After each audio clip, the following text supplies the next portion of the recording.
Hello, in this video I'm gonna show you how to change the volume without the volume buttons on Samsung Galaxy S25 Plus. To change the volume without the volume buttons, slide down from the right top part of your screen, from the right one. I think it should work. Okay.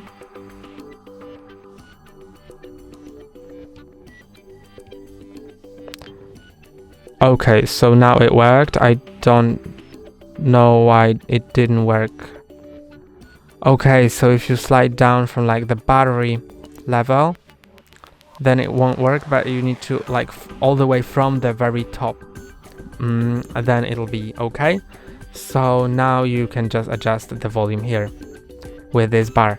And that's all for today. Don't forget to like and subscribe. See you next time.